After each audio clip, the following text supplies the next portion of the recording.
shape बायदिसो बानायबाय जाबायदे shape बायदिसो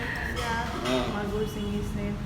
बेबो मोनगोन ना एम्फौखौबो मोनखायो इनफरमेशन शेयर खालामनि डक्टर कमल जोधानीनि बागै बिथाङा एक्चुअली सासे एलार्जी स्पेशलिस्ट हेलो एवरीवन खुलुमबाय वेलकम बैक टू माय चैनल तो लोगोफोर जों गुवाहाटीयाव फैदों हरखाबैनो थारमाने आइखौ लाना फैबाय ओमफ्राय दा जों थांगासिनो दङ लाचित नगराव दङ माने मोनसे बाजै हटेल बेयाव थांगासिनो दङ ओंखाम जानो तुलुफोर नै बिथिं दङ लाचित नगरनि जे बे हनुमान मन्दिर बिनि थिक साइडआवनो दङ बाजै हटेल ओमफ्राय लाचित नगर उलुबारि गोलैयो जों एक्चुअली थांदोंमोन KFC आव शिबमा तारमाने KFC जागोन होननायखाय बेयाव थांनानै ओमफ्राय बिथिं बाजै हटेलखौ नुनानै हाबबाय आरोना एक्चुअली जों सानदोंमोन 6 माइलनि बाजै हटेलाव थांगोन होननानै नाथाय थिक बेयाव खाथियावनो मोननायखाय आरो 6 माइलसिम थाङासै दिनै बेयाव फार्स्ट टाइम हाबबाय थ' एसे बेनि एक्सपिरियेन्सखौबो लानि नोंथांमोनजोंबो शेयार खालामगोन आं बेनि थाखायनो आं ब्लगखौ बानायबाय आरोना KFC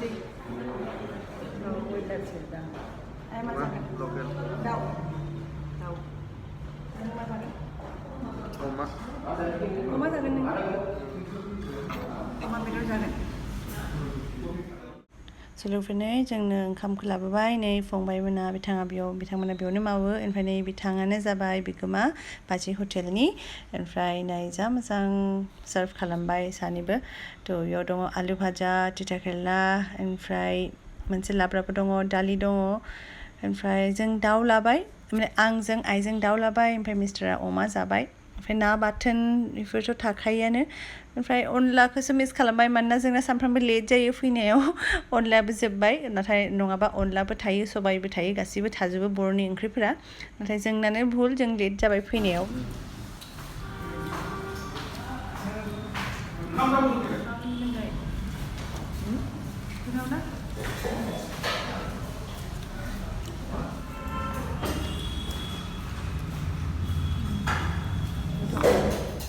थ' लोगोफोर जाखांबाय ओमफ्राय जाखांनायनि उनाव आंजों लोगोसे दङ बिगोमाया बे बाजै हटेलनि बिथांजों एसे रायलायनोसै चेनेलाव बरायबाय नोंथांखौ एसे नोंथांनि मुंखौ खोन्थाना होदो आंनि नामा बिबुंसार गयारि ओमफ्राय बे बाजै हटेला बे ब्रान्चआ बेसे बोसोर माने माला बेयाव खुलिनाया बे 1.5 बोसोर जाबाय 1.5 बोसोर ना क'क्राझारनि मेन बे ब्रान्च गुवाहाटीयावथ' मिथिखायो मोनब्रै जाबाय 6 माइलाव मोनसे ISBT आव मोनसे सांसारि ओमफ्राय नैबे उलुबारि ISBT नाबोथ' बारा गोदानसो एसे खोन्थाना दं बे जायगायाव ISBT मेन ISBT निया मेन माबायावनो बास स्टेन्डआवनो औ अननानै बयबो फैलायदो जोंनिया दायो मोनब्रै जाबाय जेरावखि फैया मोननो हाबनो हागोन ओरै उलुबारिथिं फैबा उलुबारियाव हाबजाबाय बेहाय नोंथांमोना मेनुआ मा जागोन माने मेनुआ जोंना रल जानाय बेफोर आइटेमफ्रा दंजोबो आरोखि मेनु वेज थाली पनीर लकेल पर्क खाजि थाली लकेल स्मोक पर्क लाइव ऑयल बम्बू सूप लकेल चिकेन लकेल दाल थाली मटन खासि थाली लकेल मिक्स फिश मागुर सिंगि स्नेल बेबो मोनगोन ना एम्फौखौबो मोनखायो मोनो थाखायोना सानफ्रोमबो लोगोफोर जाखांनानै मोनसे सेल्फि लाबाय ओमफ्राय जोबोद मोजां मोनदों मानोना मालाय हारिनि मानसिफोरखौबो बेयाव हाबनाय नुबाय बयबो बाख्नायनो थांदों ना बाथोनखौ बिराद टेस्टि मोनोनो थ' बेखौ भिडिअ लानाय जायाखै नाथाय मिथिनानै मोजां मोनदों गुबुन हारिफोराबो बाजै हटेलाव जानानै मोजां मोनो थ' बयबो फैनांगौ थ' लोगोफोर न'आव सफैबाय बाजै हटेलाव जाखांनानै ओमफ्राय बे टाइमाव भिडिअखौ फोजोबनाय जायासै ओंखायनो न'आव मोननानै दा दिनैनि भिडिअखौ फोजोबनोसै सानदों